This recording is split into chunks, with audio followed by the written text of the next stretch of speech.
Hello दोस्तों, नमस्कार। आप सभी का आरवी मानुषी पर स्वागत है। आज इस वीडियो में मुख्य रूप से एसएसटी विषय पर ही बात करेंगे, यानी कि आपके कट ऑफ कितनी गई, किस हिसाब से आपके कट ऑफ जारी है, आखिर में आपके 300 से अधिक कट ऑफ क्यों नहीं जारी है और क्या आपको तैयारी करनी होगी या नहीं करनी होगी एसएसटी विषय के रूप में, तो इस पर आपको विशेष रूप से देखना होगा।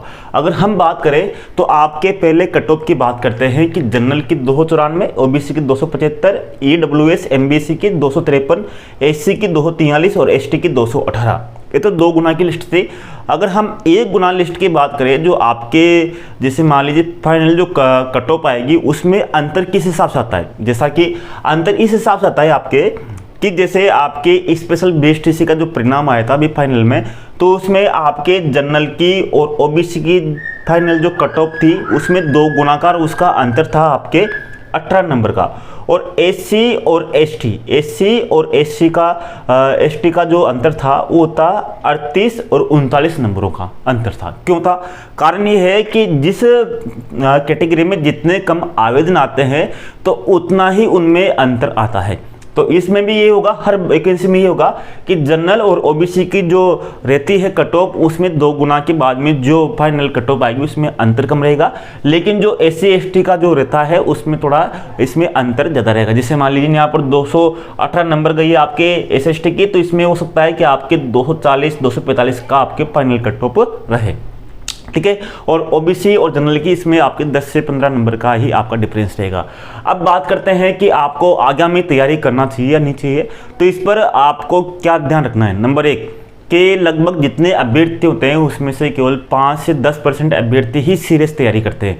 बाकी अभ्यर्थी को केवल बीएड केवल अपने 1 डिग्री पूरी करने के लिए ही करते हैं। सबसे बड़ी दिक्कत क्या होती है, अगर आपने जैसे मान लीजिए आपने 12वीं परीक्षा पास की, जैसे मान लो आपने 12वीं पास की और 12वीं पास करने के बाद में आप बीए कर रहे हो और बीए करने के साथ ही केवल आपने बीए ही किया है, उसके अलावा आपने कुछ नहीं किया, केवल एग्जाम देने गए थे, कॉलेज ही पास किया है और पास करने के बाद में फिर आपने बीएड कर लिया और बीएड करने के बाद में फिर अब आपने बीएड भी कर लिया लेकिन कोई विशेष तैयारी नहीं की, क्योंकि बीएड करने के लिए आपको पीटीटी का एग्जाम देना होगा, तो थोड़ी बहुत जीके तो आपकी कंप्लीट रहती है, लेकिन आपने उस हिसाब से तैयारी नहीं की जिस हिसाब से आप कंपटीशन तैयारी करते हो। यानी कि बीए में आपने कुछ भी नहीं पढ़ा और बीएड करने के बाद में फिर आपकी कोई वैकेंसी आती है, वैकेंसी आने के बाद में आप 15-15 20-20 घंटे पढ़ते हो, फिर भी आपका सिलेक्शन नहीं होगा। नंबर 1 बात है कि आप 6 महीने में 4 महीने में केवल बीए करने के बाद में आप सोच रहे हो कि हाँ हमारा सिलेक्शन हो जाएगा, ऐसा बिल्कुल भी नहीं होगा। आपको बीए के साथ ही अपनी जीके जो विषय है उसको कंप्लीट करना होगा धीरे धीरे। 3 साल मिलते हैं उसमें आपको कंप्लीट करना होगा, यानी कि आपको क्या देखना है। दूसरी बात, अब अगर आप देखें तो आपके जैसे एसएसटी में टोटल आपके 4,32,000 इस बार 2022 में फॉर्म अप्लाई हुए थे एसएसटी विषय से। इसमें से मात्र 29% अभ्यर्थी ही उपस्थित हुए जीके के पेपर में। क्यों? क्योंकि इसमें ये अब आरपीएस ने ये अलाउ कर दिया कि दोनों, यानी कि जीके में और जिस विषय के में जिस विषय में आपने फॉर्म अप्लाई किया उसमें आपको दोनों में 40% आपके अंक आना चाहिए और एससी एसटी में आपके 35% अंक तो आना ही चाहिए। तो बहुत से अभ्यर्थियों के 40% अंक नहीं आए होंगे, जिससे उपस्थिति मात्र 29% ही रही 100 में से, ठीक है। तो यानी कि कंपटीशन कम रहता है। अब आप मान सकते हो कि उस समय जैसे मान लीजिए आप बोलोगे कि पहले बच्चे अधिक हो गए, अब तो अब कंपटीशन ज़्यादा है, बिल्कुल भी नहीं है। कंपटीशन कब ज़्यादा था? कंपटीशन सब सर्वाधिक था 2000 से लेकर 2013 तक। 2000 से लेकर 2013 तक जब था असली कंपटीशन। जब आप देखोगे पेपर उठा के देना कितना टफ था और कट ऑफ भी इतनी थी जितनी अभी जा रही है। अभी तो आपके पास सब सुविधाएं पढ़ने के लिए, फिर भी इतनी ही कम कट ऑफ की जा रही है। क्यों? कारण ये है कि मान लीजिए कि आपके उस समय केवल 2-2 3-3 साल में केवल एक ही भर्ती आती थी, यानी कि 1 भर्ती आ गई, 2 भर्ती आ गई।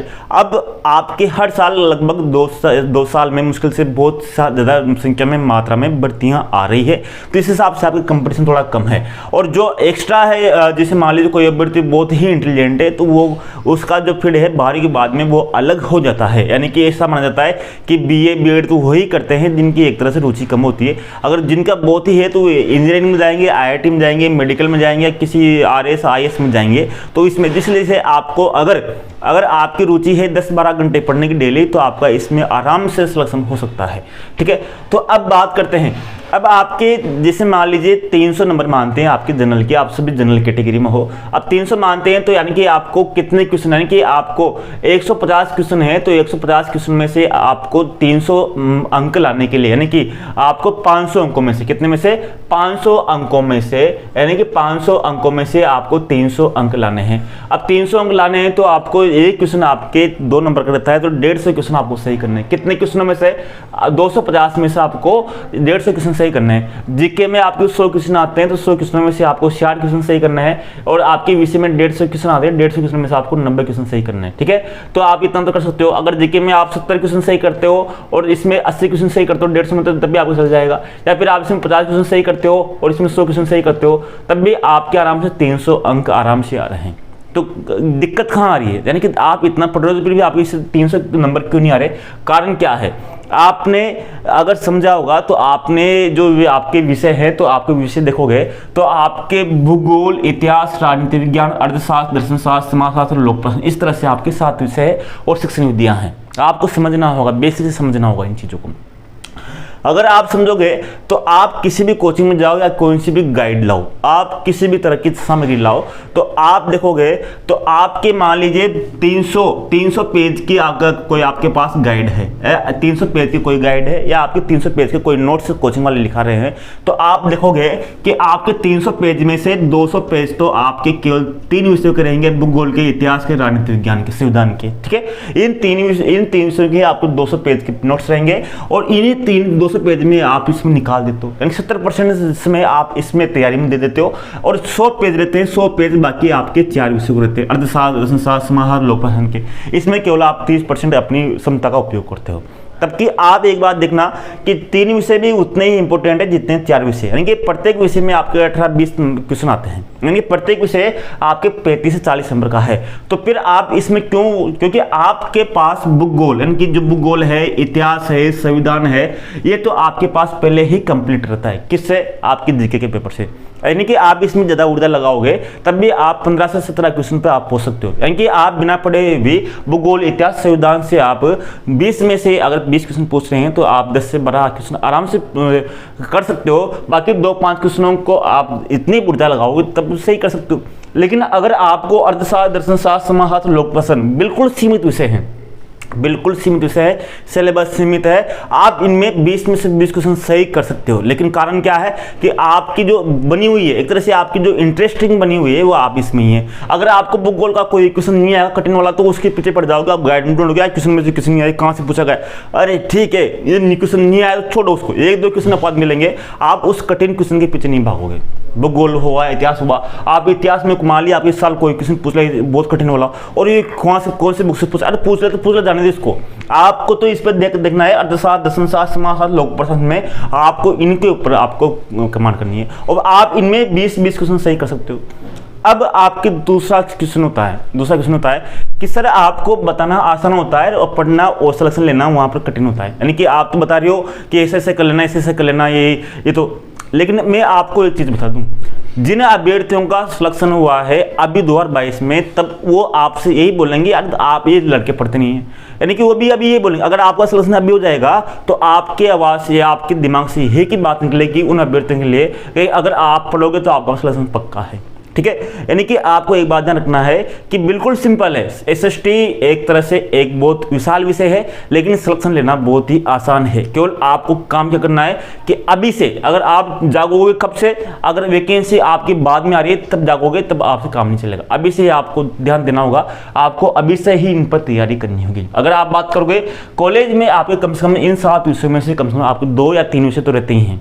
ये तो 2 विषय आप पढ़ ले तो होते हैं कॉलेज में। कॉलेज में ही अगर आप इनको कंप्लीट कर लेते हैं तो आपके उस बाद में समस्या नहीं आती।